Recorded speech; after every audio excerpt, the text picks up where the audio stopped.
It's November at Monticello. We've had a beautiful, sunny, dry autumn. The fall foliage on the mountaintop has been remarkable this year. You might think it would be a quiet time of year in the garden, but far from it. We're planting spring-blooming bulbs, harvesting winter vegetables, and prepping beds for winter. We'll talk about all of that and more today.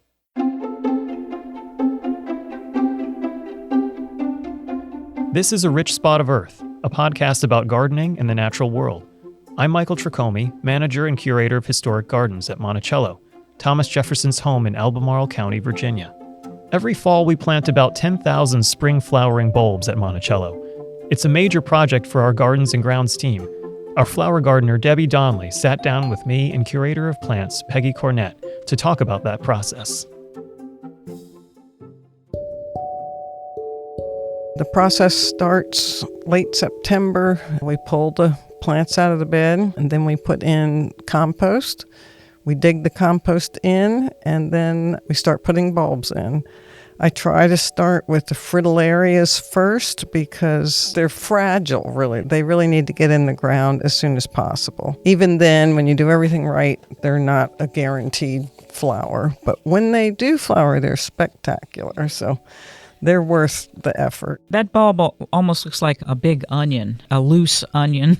So you need to be careful because it can rot if you have a very wet winter. I think we often try to tip them a little bit on their side so that water doesn't stand in the sections of the fritillaria. Jefferson was fascinated by the fritillarias, and he kept trying to order these different types. He was trying to get the silver-striped one, which are very rare today, these variegated fritillarias. He eventually got some, but that was a real choice bulb to have. The smell of the fritillaria is described historically as having a foxy scent. It's a little bit more like a skunk. And it's not just the bulb, but the flower also has that fragrance. It's not a flower that you would put in a cut flower arrangement. But the benefit is that the deer don't like it either, and the moles and voles. So it is resistant to all of those things. In Jefferson's time, tulips were also rare, but they shipped well, so Jefferson might have had as many as 60 tulips in his garden in any given year. When they're dormant, when they're properly cured, they can last for a long time without rotting. It's almost like a seed. If you have enough tulips, if you very carefully peel each layer away like an onion, that flower is already inside, totally formed. You can find the leaves, the stem, the petals, and the stamen. It's just really fun. It's worth it to sacrifice one of your bulbs. Tulips are also edible to voles or chipmunks or even squirrels will dig them up. You can protect them by, at least with voles, you can put like a grid or something below the bulb when you plant it. They don't like to dig through that. But if you have squirrels digging things up, that's a problem. It's hard. Yeah. And deer, they'll dig quite deep to get at it. I have a photo of the deer pawing the bulbs out of the ground. Yeah. It was quite dramatic. Can people eat tulips? Yes. A friend of mine, her mother was in The Hague during World War II, and they were eating tulips to survive. My friend said she asked her mother what they taste like, and her mother closed her eyes and said they were delicious. We'll have to have a potluck with tulip bulbs. Oh, boy. And you can eat dahlia tubers, too. The dahlia man used to make flour out of the tuber and made bread. Sorry we got a little off track there, but who knew you could eat flower bulbs? Here's Debbie again talking about planting bulbs. We tend to plant in a quinquunx, which is evenly spaced rows. The way you lay them out so that it gives the maximum space around each flower. You put a row, and then the next row is staggered. It's like a diamond pattern when you look down at it. You can eyeball it, but you can also just take a measuring line. That's commonly how we've used that pattern in the vegetable garden, is to use that quincunx pattern and to stagger the rows and measure in between. If you get it right, and you look at it from a certain angle, all the rows lined up straight and then diagonally. There was one year where we got broccoli pretty spot on. It was almost perfect how they lined up. I remember visiting England in May many years ago and seeing the tulips in bloom, and they had been planted in that pattern, and it was just incredible. It's an ancient pattern of planting. I think it dates back to Roman times. I plant 250 tulips in the pattern, And then I space the fritillarias in groups of 5, 7, even 10 in separate groupings throughout the bed. It just divides it up nicely. But in your home garden, you can just get your bed ready and just throw them down, plant them where they land, and it looks more natural that way. Of course, you want to get them very deep, at least 6 to 8 inches. Yeah. It's important to plant them the correct way up, right? The tip up. Tip pointing up. Ideally, if it's to the side, they can still make their way to the surface. If you haven't planted bulbs yet, don't worry. There's still time. As long as the ground isn't frozen solid, it's okay to get them in. My theory is whenever you have time, you do it. It doesn't always work, but it's better than not getting around to it. But November is probably ideal, and December. Yeah. You do want the ground to be cooler. You don't want to plant them in hot soil. When you live in the deep south, Florida, for example, they recommend that you put your tulips in the refrigerator for a few months and then plant them so that they get that cold period. You can actually buy chilled bulbs. A lot of our historic varieties come from a nursery in Holland called the Hortus bulborum. They're able to keep these historic varieties separated and curated so that we can get some varieties that date back to the 1500s and 1600s. So we try to have at least several display beds that reflect the type of tulip that people were drawn to in Jefferson's time. Now let's talk about vegetables. We've been harvesting late summer and fall crops. That includes a variety of pumpkins. Right now we grow the upper ground sweet potato pumpkin. We grow the long pie pumpkin, which is a cylindrical shaped orange pumpkin. They're really great pumpkin to use in different recipes. We've grown a variety of Cucurbita maximas, the Long Island cheese pumpkin, the Musc de Provence pumpkin, the Rouge Vif de Tempe. It's a really, really deep red lobed pumpkin. It's really beautiful. It's a French variety. Jefferson described growing warded pumpkins as well, so we've grown some different varieties there that have more of a warding pattern showing up on them. They can be really bizarre looking sometimes. We've done black pumpkins, really dark black pumpkins. We've done very pale white pumpkins as well. So there's a whole variety of colors and sizes that we've grown in the past. The inside, all the colors, does that vary? It can, yeah. It can vary. The amount of seeds can vary too. Sometimes they're just absolutely loaded with seeds. Others have more of that flesh to them that you can use. They vary quite a bit. The visitors, they love them. They often want to take a pumpkin home with them.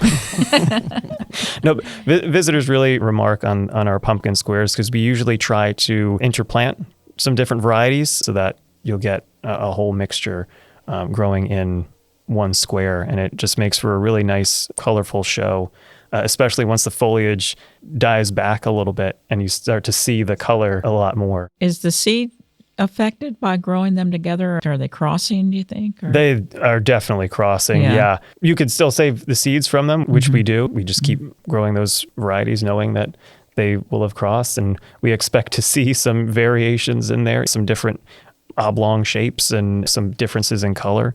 It really is an experiment to see what you'll get the following year if you do save seeds. Jefferson knew that squashes would cross, and I think he intentionally planted them near each other to see what he might come up with. From my experience, if you've grown them together, the squashes and pumpkins, that's really one of the crops that you see the most variety in.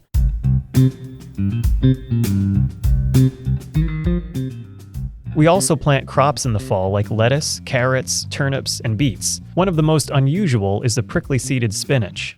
It used to be readily available just in any garden center, and all of a sudden it disappeared. That's what happens to some of these old varieties of vegetables. I'm not surprised because it is hard to handle. The spinach leaf is like a big triangular shaped leaf, but the seed is like a sand spur. When you let the plant go to seed, it just forms a tall spike with seeds all along it. Cleaning them, you have to wear some thick gloves. They're very sharp. They almost look like they have a pair of horns on the top. And so you just have to crush them carefully and strip them off of that tall stalk and separate them all out because they all kind of cluster together.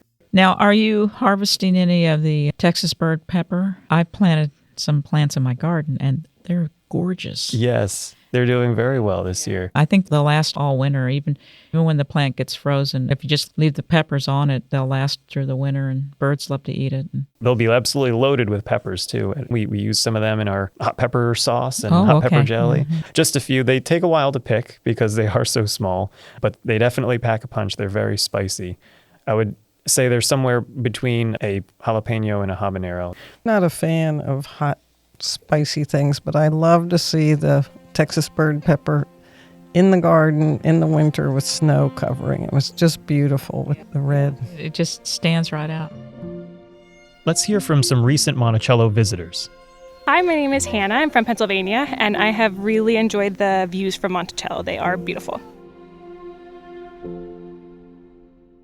Horticulturist Robert Dowell joined Peggy and Debbie to talk about woody plants. The woody plant, which includes trees, shrubs, woody vines, and even some herbs like thyme and rosemary, is basically a perennial that has woody structures to it. Woody isn't necessarily a scientific term, but basically woody plants have permanent above-ground vegetative structures. That's probably the best way to think of it. Every year they maintain a scaffold of limbs that new foliage can emerge off of. Perennials usually are herbaceous, and for the most part they die down almost completely over the winter time, and then they come back in the spring. Annuals totally die, and they just drop their seed, and it's their seed that comes back, as opposed to the perennial where the actual plant is still alive throughout the winter, even though it may look dead. Most woody plants that we know of in Virginia bloom in the spring and the summer, but a few do bloom in the fall. One of them is the Virginia witch hazel. Hamamelis virginiana is the scientific name. Starting about mid-October, running all the way to December, this shrub, which is a multi-stemmed, usually 8 to 10 foot tall shrub when you see it in the wild and about as wide, will have these tiny little yellow spider-looking flowers on it, and they're very fragrant. I like to think that the fragrance is like lemon. If you travel in wooded areas this time of year, sometimes you get hit with the fragrance before you even see the plant, and it's always fun to try and pinpoint where it's coming from. Doesn't it have a fruit later, a little nutlet? Yeah, another interesting thing about it is it has a little capsule that splits open, and the seed is actually shot out like a little rocket. It takes 2 years for the witch hazel seed to mature. So in horticultural terms, it's called doubly dormant, whereas a typical seed will mature in autumn, go through the winter cold period, and then be ready to germinate in the spring. The witch hazel has to go through that cycle twice. It won't germinate until its second year. I've been enjoying the beautyberry. The Latin name is Calicarpa americana. It's a native shrub, and it has beautiful magenta-colored clusters of berries all up and down the stem. I particularly like it because it's very dramatic in the landscape. The berries are really, the purple is, they almost look fake. And it's hard to believe they're native, too. They're great in flower arrangements as well. If you cut the stem a little bit to allow the water go up, they do really well. The fruits are edible, and mockingbirds and other birds enjoy eating them. But a lot of times they don't eat it until later in the winter. A lot of those things, like persimmons, they don't acquire their better flavor until after the cold weather has hit. So I wonder if maybe that's why beautyberries aren't as attractive to them.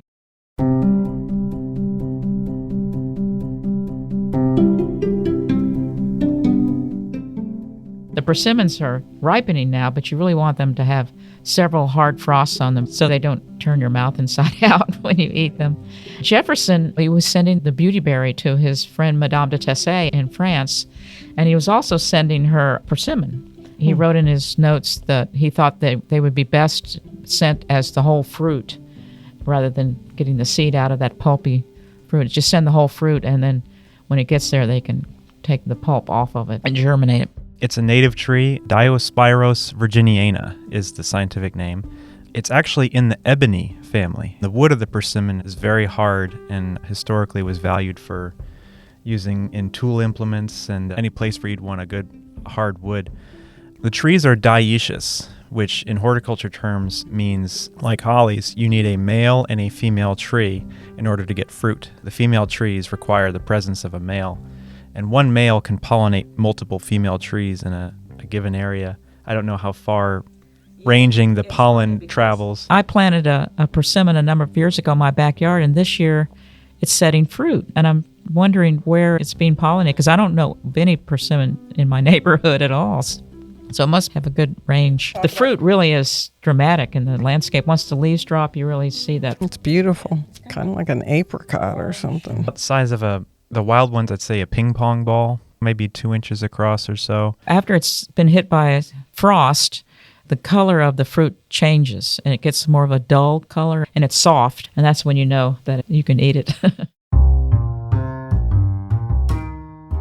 Like the persimmon, you have to plant male and female hollies together to get those beautiful red berries. When I plant a deciduous holly, the Ilex verticillata, they often call it sparkleberry holly and winterberry holly. When I planted it in my yard, I planted the female and the male just right next to each other, so that almost like one plant. That way they're assured of pollinating each other. Of course, that's another shrub that we like the berries for winter decoration and Christmas decorations, but the birds really like the berries as well, the red berries of the holly. Apparently, George Washington scouted the woodlands around Mount Vernon looking for shrubs to plant in his nursery and around his house. Apparently, he was looking for that red-berried shrub, and so they think that he was looking for holly shrubs in the woods. Another woody shrub with berries is the spice bush.